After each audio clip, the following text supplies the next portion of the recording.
I mean, we just go through that list of stuff you rattled off But the no, I other mean, day, right? because Paul's. Oh, there we go. We're live. Hey, welcome. Welcome to. I wasn't sure when it would come up, but there we go.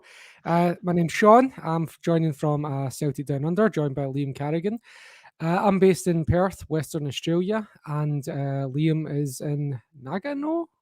Yep. Is that right? Nagano Prefecture in Nagano, Japan. Japan. Yep. Is it prefecture? Is that the right nomenclature? Yep.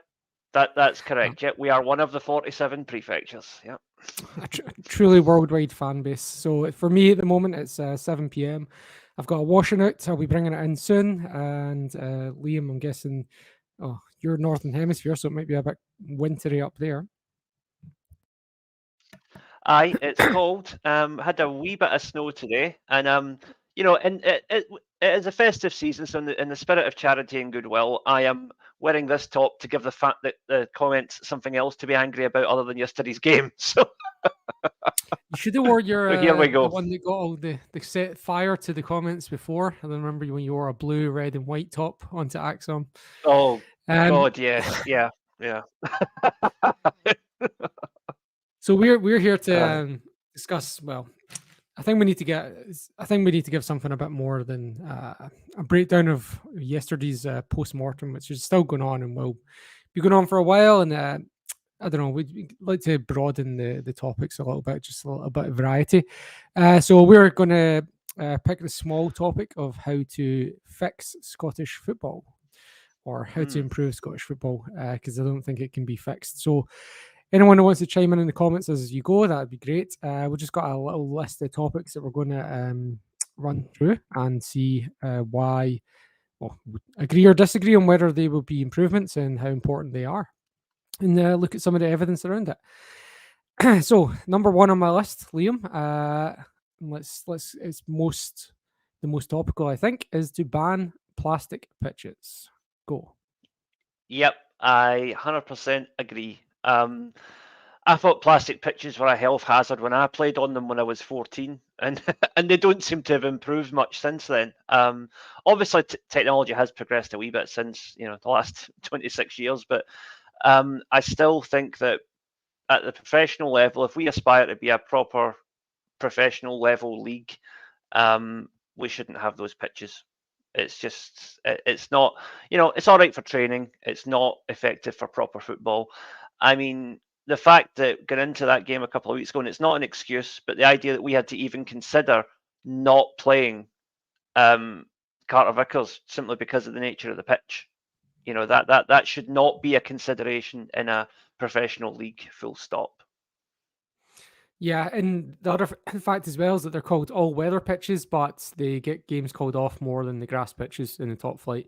Now, I would assume that's mostly down to the fact that you can't really have undersoil heating because the plastic will melt. Whereas all our top flight teams have got the grass undersoil heating, so the games are much more likely to go ahead. And it does my head in. Like that last round of fixtures there with the snow, the only top flight game that was called off was Livingston's home game. But I think you're right. The most pertinent point has got to be the level of football, the quality, and this is something that we're going to probably come back to a few times in this hour. And I don't know if you heard Derek Adams' interview yesterday. Yes, I did. Yeah. He gave Scottish football both barrels. Like he was angry that his team had lost in the 97th minute, but he gave the whole of Scottish football two barrels, saying that it was his League Two team in, was it Northampton, I think. Aye. He In said that England. was a more professional setup than what we've got up here. Yeah. And is he right? I don't know. Like we're just after a week of having three Scottish teams win in Europe for the first time in however long. Is Derek Adams right there? I mean, the thing is that each of the points he rattled off, there's definitely rooms for improvement there. But like you say, we've just had three teams win in Europe during the week, albeit two of them were not particularly meaningful games in terms of progression. Obviously, there's coefficient points and there's money at stake, so they are meaningful in that sense. But I mean, the lack of professionalism in Scottish football in general, in terms of administration, refereeing, pitches, the fan experience. I wouldn't be surprised. I mean, I don't have a great degree of experience of League Two in England, but I would imagine it's probably ahead of what we've got here at the moment. I don't even know if they've got a single plastic pitch. I think they banned them, didn't they, from the EFL? I think I'm pretty sure, yeah. so. I Yeah. think the top 4 flights in England have got it banned. Netherlands are banning it. We were having a vote to ban it, potentially ban it soon. So we could be on the positive side of that very soon. And it's more than I would expect from the absolute regressive. What's the word? Luddites, maybe probably not Luddites. Luddites had a bit going for them. The regressive nincompoops that run Scottish football. I don't know. I don't want to say anything too sweary. Being a Luddite requires effort and commitment to the cause, and I don't think the SFA have got that. So. Exactly. Luddites have sound principles and beliefs and passion. None of that comes from the governance of Scottish football. The other thing about those, and you played in goals, Liam, so you can have a different perspective for this. But when I was in my 20s, I was like, this is amazing. Plastic pitches are great. I don't know why people are complaining. And that was because I grew up, you're probably the same, playing on these red ash pitches in Scotland. Where like it was horrendous. And like after the game, if you'd done a slide tackle, you had like the tweezers and I can't remember the name of it now, the iodine stuff that you put in the wounds. And you're sitting there picking stones and gravel at your wounds and putting whatever antiseptic onto your wounds. So for me, when we got those synthetic surfaces, it was like, this is amazing. This is so much better. And then when I turned 30, it's like, wake up the next day. Oh, congratulations. You turned 30. Here's your bad back and your sore knees. And every time I play in a plastic pitch after that, I'm like, I can't walk for 2 days and I have to like lie flat on my back in bed and stuff like that. So like, I know they can talk about they talk about like, oh, it doesn't cause injuries in professional footballers or whatever. I don't know what the latest research on that is, but for me, I just feel pain throughout my body after I play on them that I wouldn't feel on grass. And as a goalkeeper, you might have a different view on that as well. Is it worse to dive on? What's it like? It's I mean, you talk about the gravel rash knees that you get from playing on a red ash pitch. Apply that to elbows, arms, basically your whole upper body if you're diving on a plastic pitch. I used to play at Broadwood. I don't know if Clyde still play there, but I think they did for a long time. And that was one of the better pitches back in the 90s, but it was still an artificial surface, and it was nasty to dive on. Like if you were lucky, all you got was a mouthful of sand when you dived, because there was all this sort of weird plastic sand they put on top of the pitch, which made it slippery as hell. Just not a good surface to play on at all. And like I say, from watching the likes of Kilmarnock and Livingston, I don't think it's obviously progressed since then, but not to a massive extent, I don't think. Yeah, yeah, exactly. And maybe Kilmarnock can just roll theirs up and stick it in their new training ground. I hope so. But when you see stuff like Motherwell used to get a fine like 2 years in a row, 3 years in a row, they got fined for the state of their pitch, the grass, and then they fixed it. And they've been one of the best in the top flight since. Queen's Park had a plastic pitch at Lesser Hampden, and now they've got the Scottish national team asking to use it and sending Queen's Park into Big Hampden so that the Scottish national team can train at Lesser Hampden. Like there's so much to be said for the quality of a good pitch, and like just it improves the quality of the product. And if we want to make Scottish football better, not to make Derek Adams happy, but to make paying customers happy, therefore pay more, then that would be a good starting point. Now we've got a couple other things on our list, unless there's anything you want to add about pitches. No, I think we're both agreed that they need to be ripped up and burned. So let's just move on. So I was going to go on to something else, but the first comment that came in that suggested a topic was from @Celtic follower in the comments there, and he's mentioned refereeing. So he said, make referees be accountable in post-match interviews with regards to controversial decisions. So one of the topics we had on our list was full-time referees. So do you want to give us a view on that, Liam? Yeah, I mean, I think that in any line of work, if you're going to pay a higher salary, i.e. make it a full-time job, you have greater accountability. I mean, totally different job, but similar perspective. I've worked as an English teacher for 15 years now, and for the last 6 years I've been a contracted employee of the city government, as opposed to just being put into a school through an agency, which is how it was before. So I am effectively now full-time as opposed to being part-time before. But that comes with the fact that I answer directly to the city government. You know, if there's a problem, the Board of Education will phone me up and tell me there's a problem. I have annual meetings with them to discuss any issues that might have come up at school. And I think that that's more accountability than the average referee has in Scotland. It's with greater professionalism comes greater accountability. So if you're going to pay them more money, by all means do that. But in any line of work, whether it's a teacher, a referee, or whatever, if you're going to get paid more, you're going to come under more scrutiny, and you need to have the character to be prepared for that. And I think the problem is that too many referees in Scotland think they can just do what they want, and then there is no comeback because the ref's decision's final. So, fine, but how you came to that decision is certainly up for scrutiny, and it needs to be, where possible, made public, because the lack of transparency is the biggest problem. And I think the pushback you're having from referees to this is not because of any desire to, get better as referees. It's because they know that if it is made public why they come to decisions, then it will be set in stone that they do favour particular teams over others. Which again, if you took the English approach and just had them declare what team they support, that would to some degree negate that problem. Although I think what you're going to do with 55 referees that claim to support Partick Thistle, All right, yeah, I was trying to think Green at Morton, right, something like that. The classic ones. Yeah, and also like full time is obviously going to improve the standards. The difficult bit of what you're mentioning there is, as you said, everyone's just going to say Partick Thistle, right?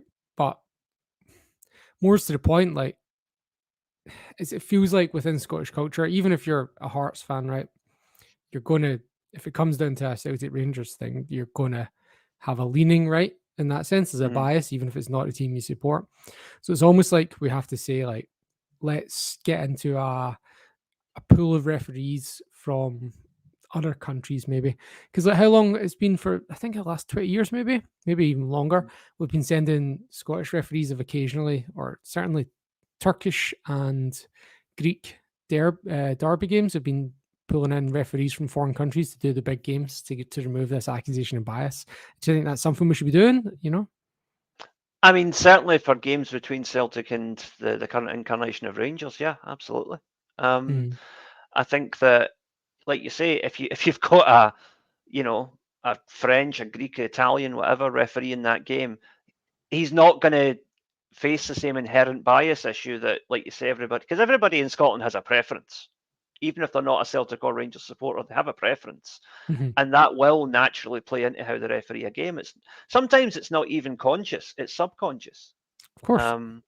And, it's not fair to put referees in that position apart from anything else.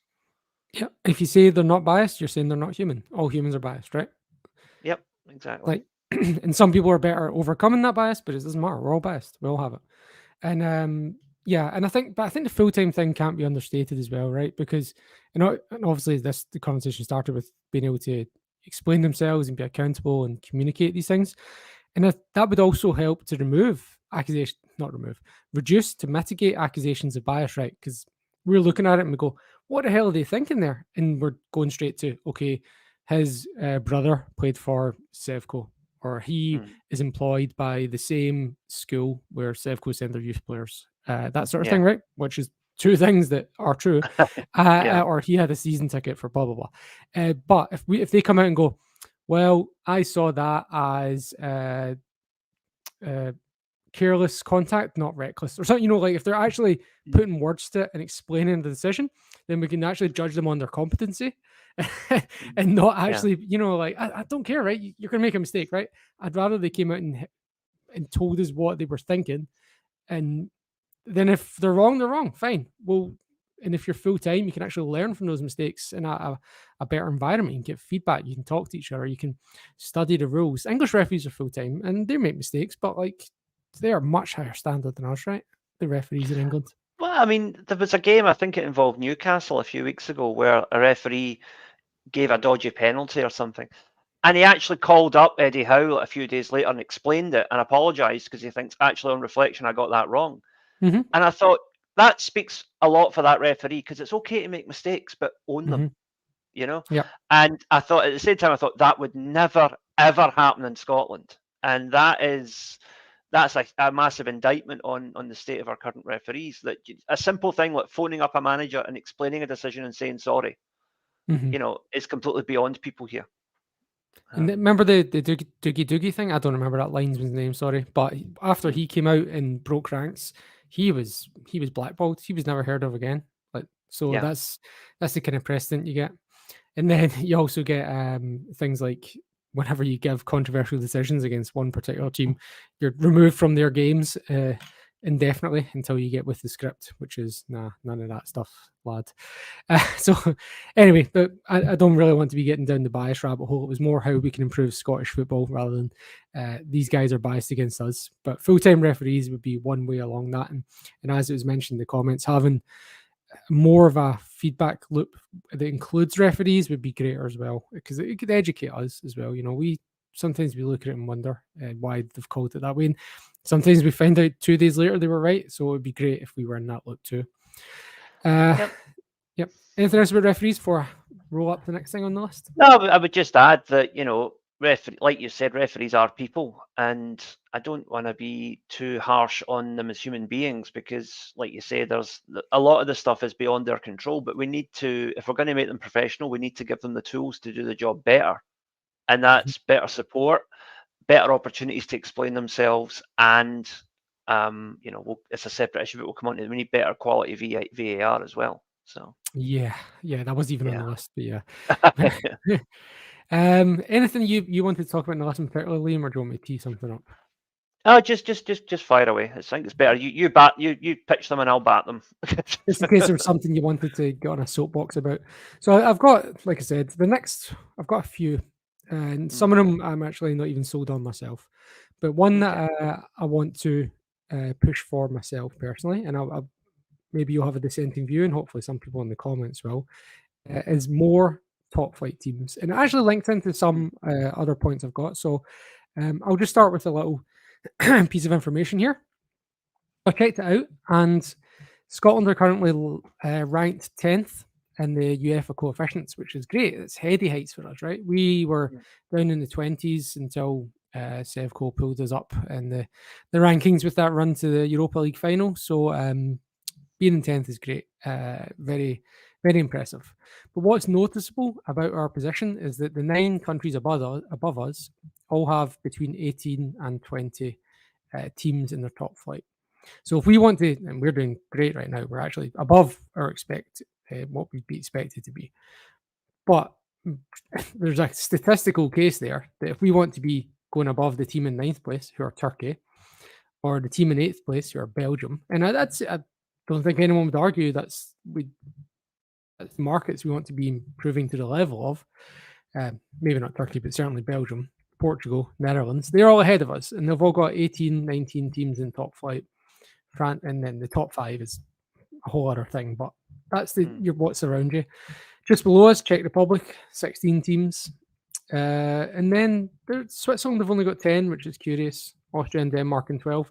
But what does stand out is that nobody above us has fewer than 18 teams. So am I seeing what I want to see, Liam, or is there a point to that there that there's something happening here? No, I agree with you, and I've been saying it for years. We need more teams in the top flight. Just, apart from anything else, just the product gets boring. I know that Sky and whatever want their 4 games between Celtic and Sevco every season to try and maintain that old firm myth, but it's I don't, with the greatest respect to those teams, I don't want to watch us play Kilmarnock 4 times a year. I don't want to watch us play Motherwell 4 times a year. Dundee, Aberdeen, these teams can put on a good show in their own right on occasion, but 4 times a season, it's repetitive and it's boring. So yeah, a 20-team league. I like. I mean, there's a lot of problems with English Premier League, but one of the things I do like is the idea of a 20-team top flight. Play each other twice. Keep it simple. That's the way I like it. And see, if you want to have these Celtic and Rangers games, elevate the Glasgow Cup back to the status it used to have. There's another one, right? Chances are we're going to play each other in one of the cups. You will probably still get your 4 games a season if that's your commercial demand. And if not, we can always play them in a friendly. Yeah, and look, there's also the argument, right, that so if you look at the run that St Mirren and Motherwell went on at the start of the season, where they were sitting in 3rd and 4th place, and I wasn't on with you at the time, but I made the point with the guys that were on my weekend review. They've not played Celtic or Sevco yet. And then look, they're sure enough, right? So say 7 or 8 games in, whatever it was, and they're both sitting 3rd and 4th in the league. They've not played either half of the 2 biggest Glasgow teams, and then they play them, and then they're back to the middle of the pack again. They regress to the mean. So there's also the case that if you're playing Celtic or any example of a Rangers team fewer times, then there's an argument to say an Aberdeen or Hearts could quite conceivably put a run together with having fewer of those games where they would stay closer to the top of the league and therefore mathematically create a challenge to the top of the league. Aye, because like you say, overcoming a 6-point deficit is a hell of a lot easier than overcoming a 12-point deficit. If you just assume that you're going to lose the 2 games against Celtic and the 2 games against Rangers. Yeah, particularly in Glasgow, right? So if you only have to come to Celtic Park once a season, right? And even then, like say that one game is the one Hearts had yesterday. Like statistically, what a position that puts them in, right? To challenge, they're not going to have to play Celtic Park again this year. Yeah, exactly. Is there anything else to that, though? Do you think there's something to do with the number of games? So if you look at, for example, Germany, 18, Netherlands, Portugal, Belgium, all 18, and they all play 34 league games. So like when Ian Beale, the ex-Sevco manager, was playing PSV, he had a bit of a moan about PSV getting time off and getting fixtures moved. Well, PSV won everything before them in the Netherlands last year, and they played 41 games or something in total. So 34 league games plus whatever cup, yeah. And then for Sevco to do the same would cost them like 51 or 52 games. I can't remember the number. So to do the same domestic dominance in Scotland would require an extra 10 games. And then, so is there something to quality over quantity as well if you got fewer games? Yeah, and there's also the fact that fans as well. If there's less games, then you would like to think that season tickets would be a wee bit more reasonably priced. You would also, the casual fan who goes to games on a game by game basis. I realise with Celtic that's not many people these days because of waiting lists for the season ticket and whatever. But still, if you have, Celtic are actively promoting the fact that we've got 7 games in a month. That this month, and to me that's not something you should shout about. That's a sign of bad scheduling that we've got this cram of fixtures right before Christmas. So we really need to do better with that, and I do think that basically merging the top 2 divisions would be a good start for that, because again, with the greatest respect to these particular teams, the Championship every season is quite a competitive league in terms of who's going to get promoted. So that tells me there isn't that much difference between a Dundee or a Kilmarnock than there is between a Cali Thistle, a Partick Thistle, or a Raith Rovers or something like that. They would all add something to the top flight if they were there, I think. It's pretty rare for a team to go straight back down. None really come to mind for me. Obviously, there was the Gretna thing, but honestly, it's pretty rare, I'd say. They usually do come up and bounce onto the middle kind of level of the table, and then they might get found out a year later when their best players get picked off and stuff like that, or roll out of contract. But you're right. That's the point being is that the argument against it is there's not enough quality, right? There's not enough quality teams, but it's so condescending, I think, to say stuff like that, right? The English Premier League, the self-proclaimed best league in the world, has Luton Town in the top flight. Luton Town, one of the entrances is like you have to go through someone's house to get into the stadium. Like you literally need to go through someone's bedroom is above the turnstile. Oh God! Their stadium has the same capacity as Greenock Morton or Dunfermline. So are we saying that Greenock Morton and Dunfermline aren't good enough for the top flight in Scotland, but Luton Town are good enough for the top flight in England? Yeah, I mean, I've said it for years. England is the best marketed league in the world. That's all it is. That's all it is. It's superb marketing for what is, outside of the top 5 or 6 teams, a pretty mediocre product. Mm-hmm. And that's one of the points on the list. So let's just use that segue naturally. Marketing, go for it, Liam. Right. For people that don't know, you have a storied career before you were a teacher in the Scottish media, football or sports media. So you tee us up here, Liam. I expect a tour de force of your expertise here. Well, basically, I think that there's 2 aspects to this. One, the big difference between Celtic and pretty much every team in the J League in terms of marketing is that teams in the J League treat you as a customer first and foremost, and secondary as a fan. So the most important thing always is customer satisfaction. Whereas with Celtic, it seems to be, well, you're a Celtic fan, so I know you're going to pay for it anyway. Mm-hmm. You look at the rank amateur production values of Celtic TV. You look at the fact that it is, we have 4 or 5 Japanese players on our books now, and yet I still struggle to find any Celtic merchandise over here at all, unless you go on Amazon or Rakuten and pay stupid prices.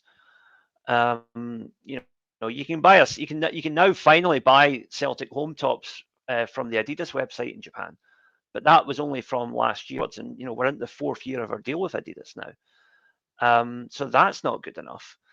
That could be as much a problem with Adidas as it is with Celtic. But at the same time, I look at the Celtic store website, and yeah, they've got a Japanese language version, but it's just Google Translate. I mean, I could be really, really anal about it and sit and pick out all the grammatical errors on the Celtic website in Japanese, but I'm not going to do that. But it's clearly machine translation. There is no, I mean, you've got 125 million people of a potential market, and you're not even going to hire one native Japanese speaker to oversee that. They don't even have to. So let's say stuff like, and I always usually look to America, right, for any ideas in marketing.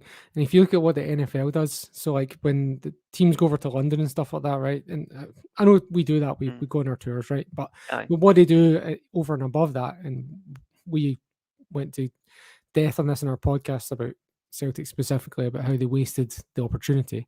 And so Miami Dolphins go to London. What do? They hire a venue that holds like 500 to 1,000, I can remember the actual number.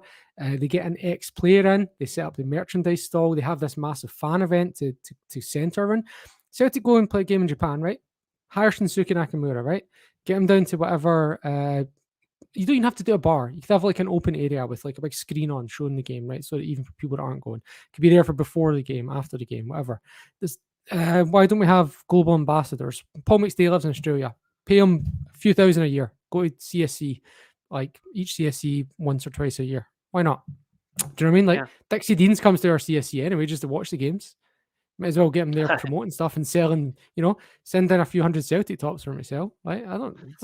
It seems obvious to me, right? But that's just Celtic. Like, how does Scottish football improve its marketing overall as well? What is Scottish football's marketing? What do we have? Do we have marketing? I mean, we don't, and that's the thing. You look at clubs like Copenhagen, for example, come from the Danish league, which monetarily is on a similar level to Scotland, but better TV deal, better distribution of the funds, and as a result, Copenhagen and other teams like Brøndby, whatever, can still from time to time get a result in Europe, and it's because the whole thing is better managed. I mean, the pittance we get for our TV deal. We talked about Luton, right? Now, let's just assume for a minute that they finish bottom of the English Premier League. They might not, but let's assume that they do. They're still going to bank something like 35 times more than the team that wins the league in Scotland. Yeah, that is over just years as well. I mean, there's a thing, right? This is a slight tangent, but bear with me here. We talk about that TV deal, right? The one that they signed in England a few weeks ago. Was it billion over the next 5 years or something like that. Mm-hmm. Now, I'm going to get slightly full here. UK, and we were made numerous promises that we would have financial and economic parity with the rest of the UK. We were better together. If that's the case, give us 8% of that money, because Scotland makes 8% of the UK population, so that would be a fair distribution. England would not miss 8% of 6.8 billion, but in Scotland that would be absolutely revolutionary. It would completely change our game, assuming it was managed properly. Well, that's more money than comes into Scotland every year at the moment. The Scottish football game. Aye, a lot more. Yeah. Yeah, because like you'd be about 200 million close to with Celtic and Sevco, and then maybe everyone else combined is about 150 if you're lucky. Maybe I'd be surprised if it's even that. Yeah. Probably closer to 100. So probably 300 in total just for Scotland. Yeah. So I'm going to ask you a leading question here. Okay. If you're not going to watch so you watch a Celtic game, right? Because Celtic, and that's in our DNA, and we're, if nothing else, like for all the reasons we'll support Celtic, right? And you might watch a Sevco game when Celtic aren't playing, because why? Well, in the hope that they drop points, they have a good laugh at them. But no, it's natural. I mean, this is not just a Celtic Rangers thing. This is like, Man City fans, if they win on the Saturday, they'll watch Man United on the Sunday, Yeah, but I had a third question as well. Sorry. Aye. So because there are nearest challengers, yes, it's a boost to us if they drop points. If you're going to watch a game that doesn't involve Celtic or Sevco, what would it be? I mean, in Scotland. In Scotland, I would actually I would say that Aberdeen are good to watch at times. Hibs are trying to play a system at the moment that's good to watch. Ignoring football, just based on narrative, what games would you tune into? Yeah, probably Hibs, because they're basically the Edinburgh Celtic. But that's just that's more of a social political thing than anything else. It's not really about the football. So Strangelove the Doctor said in the comments, the one game that I would normally go out my way to try and watch it doesn't involve Celtic or Sevco is Hearts Hibs. Okay, it's like two of the biggest teams outside Glasgow. It's a derby. Okay, so if you look at American football, right, and again, I shouldn't keep going to this, but I do watch it a lot. What they do is they manufacture rivalries. They manufacture derbies. Yeah, like some reason, like the Green Bay Packers and the Minnesota Vikings, hundreds of miles apart, is like a massive rivalry, right? Your Cincinnati Bengals and the Cleveland Browns, same state, yeah, fair enough. But and then you've got like Steelers, Baltimore, and Pittsburgh. We're near each other, right? And there's all these manufactured rivalries. Creating this narrative rivalries is what actually is kind of way you can get fans in, other than supporting the team that they support, right? So you need to try and if we had this bigger top flight, we're talking about you'd watch a Hearts Hibs game, right? And if that was marketed well, you would watch a Hearts Hibs game, because that's the problem, right? People only tune in to watch games that affect Celtic and Sevco. But if you market this right, you could actually have people want to watch a Hearts Hibs game on a Friday night. You could have someone want to watch a Kilmarnock against Ayr United game if you're United in the top flight and going well.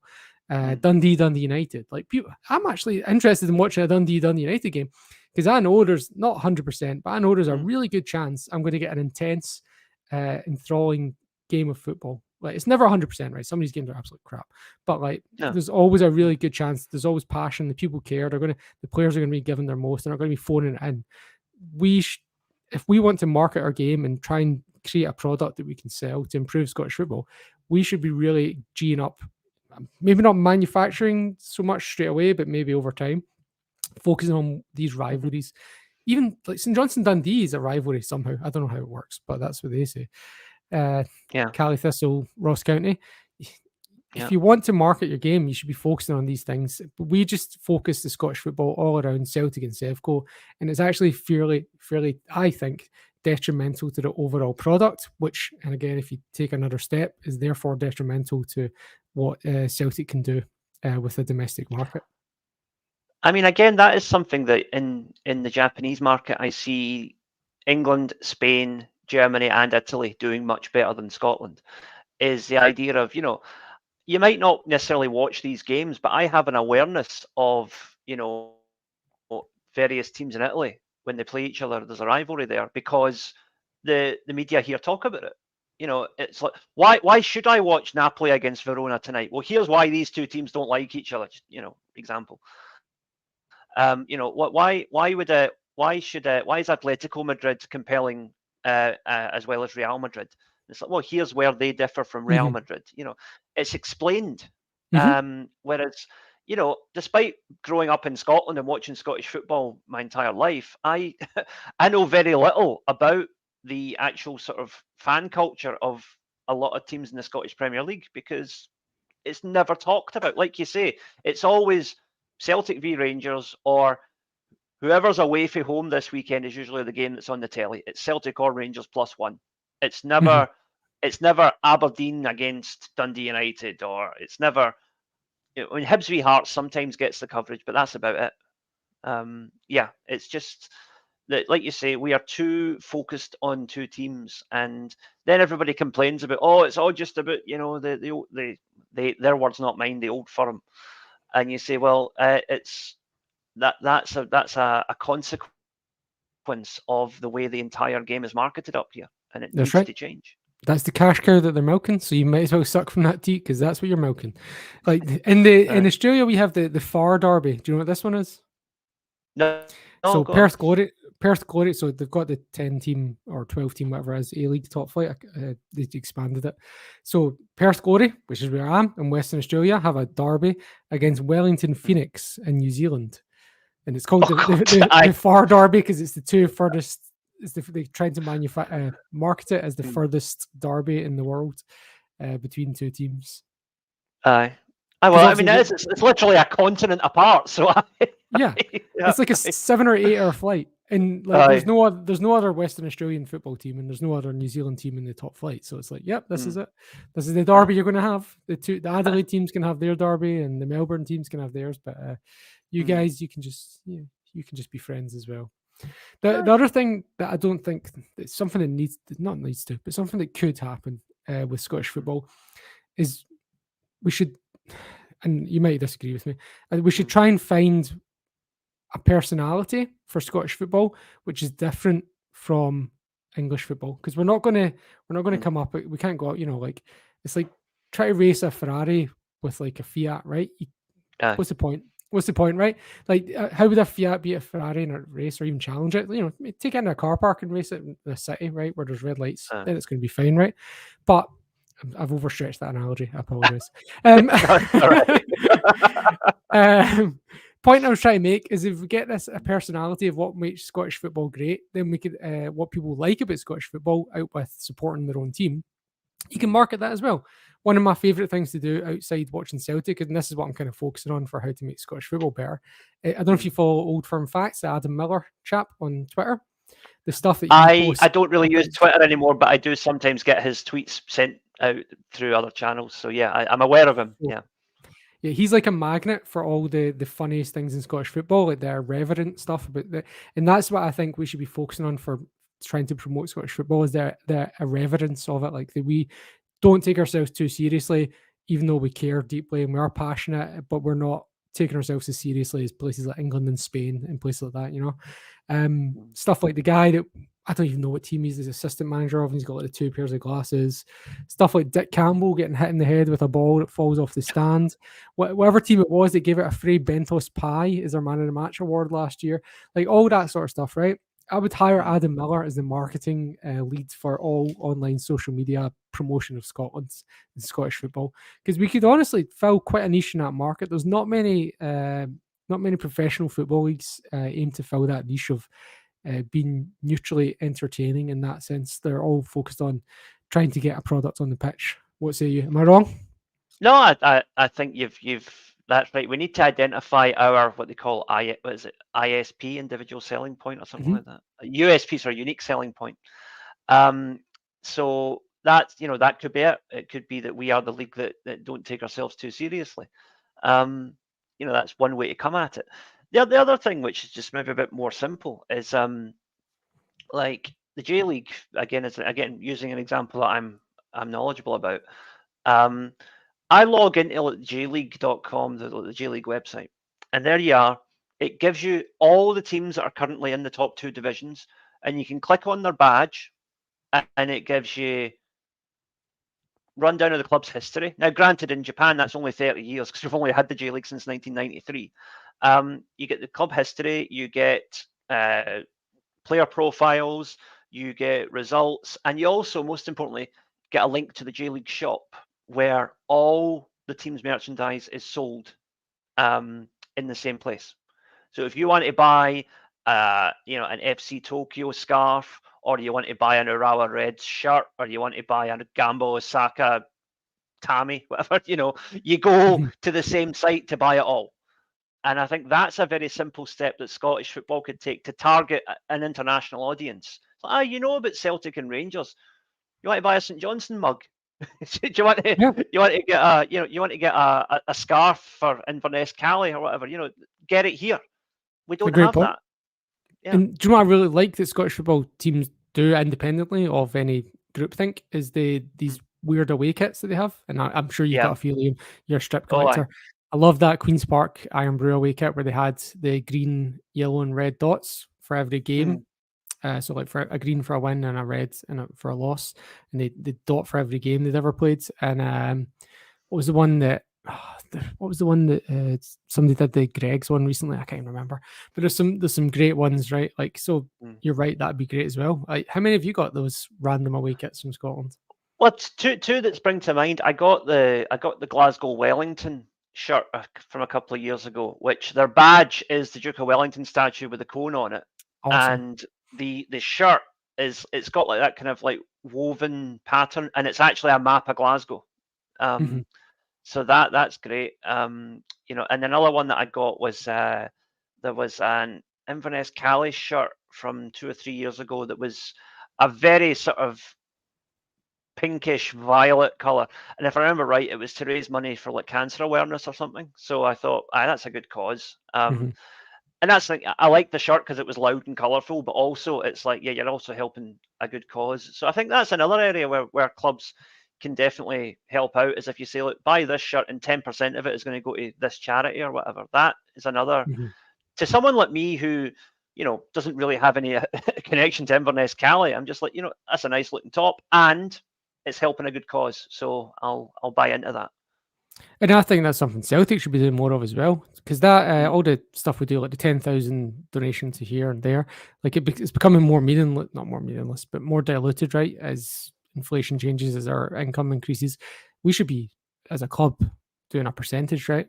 We shouldn't be like it's this ad hoc stuff it's good, right? It's not zero, right? But like we could be doing more, should be doing more, I think, because that's part of our DNA, part of our personality. And then I think Scottish football could do more as well. Celt88 in the comments saying, until the standard of football gets better, promotion won't do anything.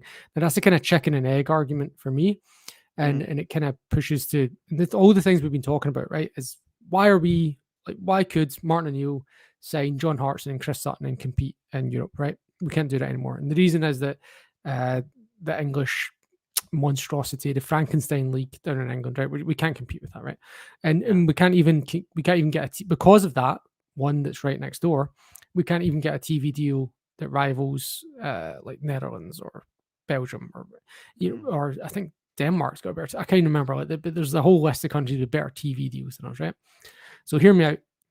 SPFL TV. So if we get all that stuff right, the promotion, the marketing, all that stuff, SPFL TV. If I could get, so like how much did we pay for Celtic TV? It's like £22 a month, something like that. I can't even remember now.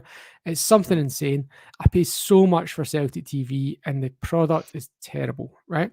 I would be so happy to pay that same amount to like, and that's a lot of money, right? It's more than any other subscription sports service that I pay for. Yeah. And I would be so happy to pay that same amount to get a full SPFL package that showed all the Scottish football games as I want to see them, that had highlight shows, like all that sort of thing. I would so happily give that money to, even more money, I guess, to an SPFL TV. And I'm sure people in Scotland would do as well, right? Because the problem right now is Celtic TV and the price that we pay and what we get only exists outside Scotland. But if that's existed within Scotland as well, fair enough, keep your Saturdays 3 o'clock, right? But like, you know, like why not? Why is this?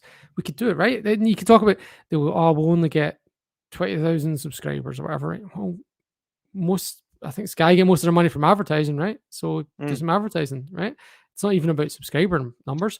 A pub pays the last time I checked, it was about £2,000 a month that one pub has to pay to broadcast Sky Sports. It might be more than that now. I don't know. Like, so we can talk about 20,000 subscribers all you want or whatever, right? But there's a lot more money to be had than just subscriber numbers. What do you reckon? SPFL TV? Yeah, I mean, you know, to put it into my own perspective, I pay, you said 20 odd quid a month, 4,000 yen in Japanese money, right? Now that won't mean much to anybody outside Japan, but bear with me, there's a point to this. 4,000 yen for the Celtic TV, which gets me, if I'm lucky, 4 Celtic games in a month. Does not include European games. Right? Apart from the qualifiers, but yes. Aye, yeah. Generally speaking, you don't get Champions League, you don't get Europa League, and you get very, very minimal. Basically, anything that's outside of a match day goes on Celtic's YouTube channel as well as Celtic TV. So you're basically not getting any extra added value there. But you know, I think they should be putting stuff out on the YouTube channel. I think that's a good idea to promote the brand, as amateurishly as it's done. But anyway, the other thing was, you know, I also have a subscription to, at the moment, I mean, it changes hands every season, but at the moment the contract holders are SPO TV, which is actually a Korean company, and they do the Spanish League, English Premier League, FA Cup, and selected games from Italy, Belgium, and Saudi Arabia. So I'm getting all that for 2,000 yen a month. So I'm getting every English game, a lot of Spanish games, a few Italian games, and the odd Saudi game for half the price that I'm paying just for 4 Celtic games. If you, again, as we went to before, we're being treated as fans first and customers second. If you're purely a customer, which is better value? You know, 2,000 yen a month to watch 3 of the top 5 leagues in the world, or 4,000 yen a month to watch Celtic lose to Hearts. You know, which is the better value proposition? Forgetting the fact that we're Celtic fans and we're going to pay whatever they ask us to because we're stupid that way. You know. But yeah, I would 100% want to watch. Like, you know, I'm always going to watch all the Celtic game, right? Like live as well, right? But you'd also like, okay, I've got 15 minutes before I go to bed. Well, I'll stick on Netflix, or I could watch highlights of whatever. Oh, that was a 3-2 Motherwell Dundee game at the weekend. That sounds good. I'll stick that 15-minute highlight package on. You know, not just the 3-minute one without commentary or 5-minute one we get without commentary on YouTube at the moment. Don't get me started on that.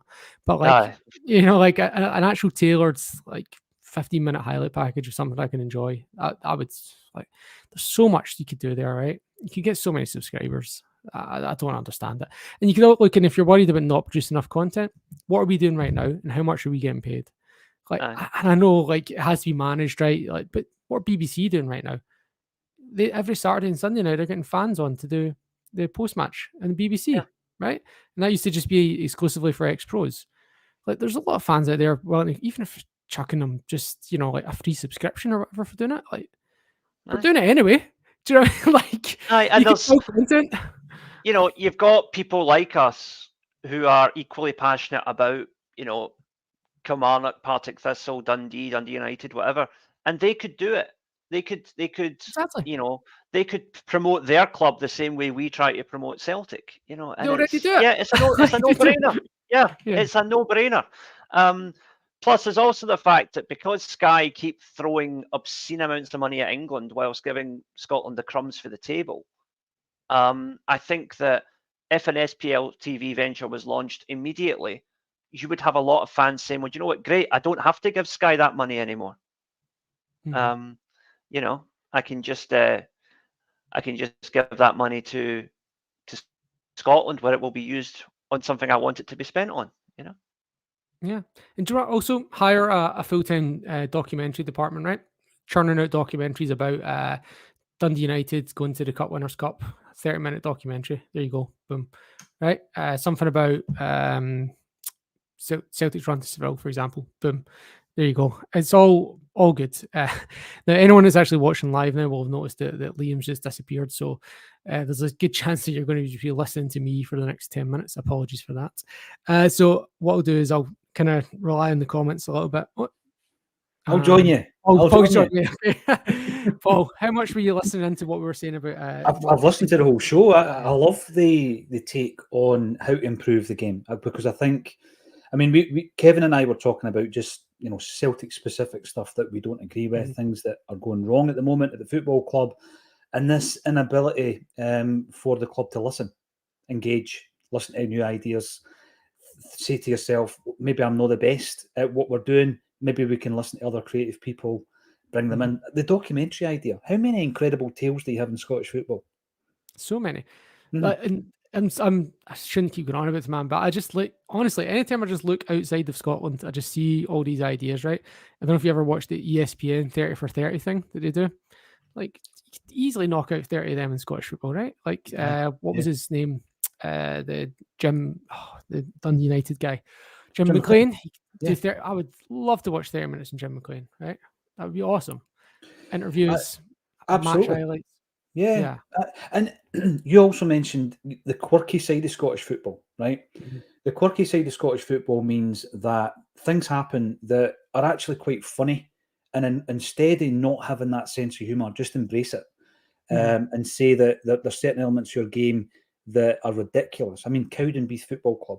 I remember going to that stadium, Sean, and thinking, you're having a laugh. This is not a football stadium within a league structure. No chance. It's got a race wall. So it's basically, I don't know if it's changed recently, but there was a company called Brewster Brothers. You see their haulage vehicles up and down the motorways, and they owned the stadium, but they made more money from stock car racing than they did from the football. So the stock cars were busier on a Saturday night than the football was on a Saturday afternoon. But obviously they had the big white painted tyres all the way around the pitch and all that stuff. That is the essence of Scottish football at the kind of lower level. So you're saying Clyde should go back to the dog track and split their Listen, time? at least they would have a stadium. You know, this is another thing, you know, the homeless football club. You've hit the nail right in the head with that, because your man, is it Sam North on YouTube? He picks up on all these wee things. You know, the Cathkin Park, the situation with Cathkin Park, the second Hampden, which when you stand on that terracing, you're standing looking onto a football park where the greats have played the game. You know, Lisbon Lions played on that park. It's still there, but all the terracing's overgrown, and it's now the home of the Jimmy Johnson Academy, who are producing footballers. Clyde Football Club, who have produced incredible football talent. Pat Nevin, Stevie Archibald. Listen, that was Billy McNeil's first managerial job at Clyde. And they don't even have a home. What's the story? Let's go and find out what the story is. Sam North does that kind of stuff. Like you say, independent content creators in Scottish football do that kind of thing. Imagine having it with a budget. How great it would be, you know? There's got to be people out there, and I get there'd be a bit of a sunk cost at the start, but right, you need to do that to get people interested in it, right? And there's so much untapped potential there. And again, you would need to have an outlay at the start, but it can be done, and there's so much there. You just need to look outside the Scotland. I would go as far as to hire someone from overseas to be doing this sort of thing, right? I mean, you couldn't just have them on their own, because they're not going to quite get the tone and stuff of Scottish football, right? Like that we're talking about. They're not going to understand the hedge. Is it Albion Rovers hedge? I can't remember who it is now. Brecon there is. But you're right about Dick Campbell. You imagine somebody was following that Arbroath story, right? And I've got to give him praise. He's going to be back on the show for the first time in a long time. Colin Watt. I said to him, I was like, you know, if you were to make a documentary on Scottish football, what would it be about? And he said this, and this was before they almost got promoted. He said, Dick Campbell. I know he's been sacked since then, and I thought, wow, imagine being a fly in the wall documentary about Arbroath, the part-time team that almost got promoted. The next one would have been Queen's Park, you know, back-to-back promotions out of the bottom division right up to the championship, and then they almost got promoted again. They went out and got like the director of football from AZ Alkmaar. The story is sensational. Who's covering it? Nobody. Yeah, and now he's gone to Ajax, and yeah. It's crazy they're getting the director of football poached by Ajax. I don't know how much money they got for that, like 4 million maybe, something like that. I heard that because he was on a 10-year contract, so it was something crazy anyway. Fair play. Yeah, I had this big long list of things to talk about. Plastic pitches we got to, more top flight teams, with fewer games we touched on, full-time referees, improved marketing, SPFL TV. The only ones we didn't mention on were the ones that I was going to find a bit harder to be convincing on, which would be summer football and B teams. Summer football's a no-brainer. Summer football's a no-brainer. The only thing I can chip in, completely underprepared, obviously, but this isn't because I support anyone other than Celtic, but I had a meeting back in 2012? Whenever Dunfermline went into administration, it got to the point where they were done. They had no money. They had a guy in Paul Gallagher who was sitting on the bench for Hearts yesterday as a goalkeeper coach. Older viewers will remember his dad, Jim, who was the Clyde Bank goalie, who was bald from the age of 18. He was always bald. He never had hair, but he was a goalie for about 30 years. His son, who had some success, he actually got capped for Scotland. He played with Norwich City, Dundee United, I think he was at. But anyway, at this point, he was at Dundee United, Dunfermline rather. And I think that when he was at school, he'd done a course and he was going to be a chef or something. Anyway, they all chipped in, and the pre-match meals were cooked, and the meals all week were cooked by Paul Gallagher, and all the players from their own wages chipped in to make sure they could all have meals. That's how ridiculous Scottish football got to, Sean, when the clubs weren't even feeding the players, they were feeding each other. And that was a club that since 2012, I think they've been out of the Premier League, but when you look at the stadium, the traditions of the football club, previous success, I know it counts for nothing if you can't get out that division.